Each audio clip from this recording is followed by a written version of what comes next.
Putri Nur Amalia dengan nomor induk mahasiswa 2209601197. Program studi pendidikan agama Islam. Di sini saya akan menjelaskan tentang pemanfaatan hasil evaluasi dan refleksi pelaksanaan evaluasi. Yang pertama, evaluasi merupakan salah satu komponen penting dalam setiap proses pembelajaran dan program pendidikan. Evaluasi dilakukan untuk menilai sejauh mana tujuan pembelajaran telah tercapai. Hasil dari evaluasi ini harus dimanfaatkan secara optimal untuk melakukan perbaikan dan peningkatan kualitas pembelajaran. Selain itu, refleksi terhadap pelaksanaan evaluasi juga sangat penting guna memastikan bahwa evaluasi yang dilakukan telah sesuai dengan tujuan yang memberikan hasil yang valid dan reliabel. Oleh karena itu, pemanfaatan hasil evaluasi dan refleksi pelaksanaan evaluasi memiliki peran yang strategis dalam meningkatkan efektivitas pembelajaran. Yang pertama, pemanfaatan hasil evaluasi pembelajaran. Pemanfaatan hasil evaluasi pembelajaran secara etimologis. Istilah hasil evaluasi pembelajaran berasal dari beberapa kata kunci yang dimiliki makna mendasar. Hasil dari bahasa Latin result, yang berarti berpulang, mengembalikan atau muncul kembali. Artinya sesuatu yang diperoleh atau muncul sebagai akibat dari suatu proses dalam konteks pembelajaran. Hasil merujuk pada penggunaan informasi yang diperoleh dari proses evaluasi untuk meningkatkan kualitas pembelajaran.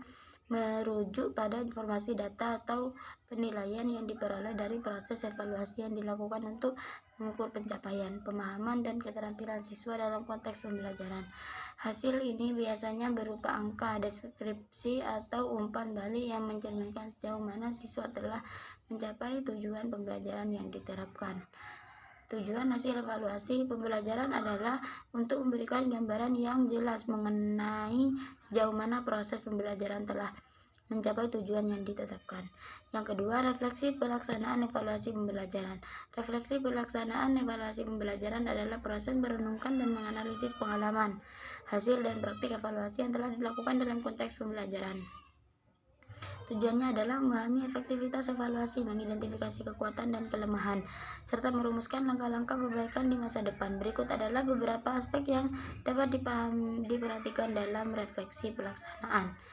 Yang pertama, prinsip refleksi evaluasi. Refleksi pembelajaran sebaiknya dilakukan dengan memperhatikan beberapa prinsip berikut, yaitu kesadaran bersama pendidik dan peserta didik dengan memperhatikan kualitas pembelajaran.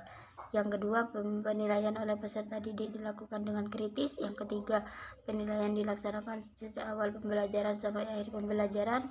Yang keempat, hasil penilaian oleh peserta didik dijadikan masukan oleh pendidik untuk perbaikan pembelajaran. Selanjutnya, manfaat refleksi bagi guru dan peserta didik. Refleksi adalah kegiatan yang tentunya akan memberikan manfaat tidak hanya bagi guru, tetapi juga untuk peserta didik. Hal ini tentunya tidak lepas dari kegiatan refleksi ini yang memang melibatkan kedua pihak tersebut. Manfaat refleksi memang sangat berguna bagi sebuah aktivitas pembelajaran, baik manfaat tersebut untuk peserta didik maupun ibu guru.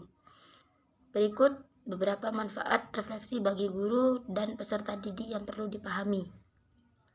Yang pertama, manfaat refleksi bagi guru diantaranya adalah aktivitas refleksi dapat berguna sebagai peninjauan pada sebuah kelompok atau kelas. Hal ini nantinya berguna untuk menggambarkan situasi dan kondisi dari sebuah kelas, sehingga potensi setiap individu dan sebuah grup bisa terlihat. Hal ini juga bisa dilakukan untuk meningkatkan kegiatan evaluasi yang berlanjut dan berjenjang. Yang kedua, manfaat refleksi bagi peserta didik. Sementara untuk peserta didik, aktivitas refleksi berguna untuk menyalurkan ungkapan dari proses pembelajaran yang berlangsung dan telah dilakukan. Peserta didik dapat mengungkapkan apakah proses pembelajaran berlangsung baik atau tidak. Cara melakukan refleksi pembelajaran. Yang ketiga, manfaat refleksi pelaksanaan evaluasi pembelajaran. Manfaat refleksi pelaksanaan evaluasi pembelajaran merujuk pada keuntungan yang diperoleh dari proses merenungkan dan mengevaluasi efektivitas pembelajaran yang telah dilakukan. Secara umum, pengertian ini mencakup beberapa aspek. Peningkatan pembelajaran, refleksi membantu pengajar dan siswa memahami apa yang berhasil dan apa yang perlu diperbaiki dalam proses pembelajaran. Pengembangan diri. Proses ini mendorong guru dan siswa untuk mengevaluasi kekuatan dan kelemahan mereka, sehingga dapat merencanakan langkah perbaikan di masa depan. Pengambilan keputusan yang lebih baik. Dengan memahami hasil evaluasi, pendidik dapat membuat keputusan yang lebih tepat mengenai strategi pembelajaran yang akan diterapkan. Feedback konstruktif. Refleksi memungkinkan pemberian umpan balik yang bermanfaat bagi siswa maupun guru untuk memperbaiki proses belajar mengajar. Refleksi pelaksanaan pembelajaran memiliki beberapa manfaat yang signifikan, antara lain peningkatan kualitas pembelajaran, yang kedua identifikasi kelemahan dan kekuatan, yang ketiga pengembangan profesional, yang keempat meningkatkan motivasi siswa, yang kelima pengambilan keputusan yang lebih baik, yang keenam fasilitasi pembelajaran berkelanjutan. Baik, terima kasih. Hanya itu yang dapat saya sampaikan, kurang lebihnya mohon maaf. Wassalamualaikum warahmatullahi wabarakatuh.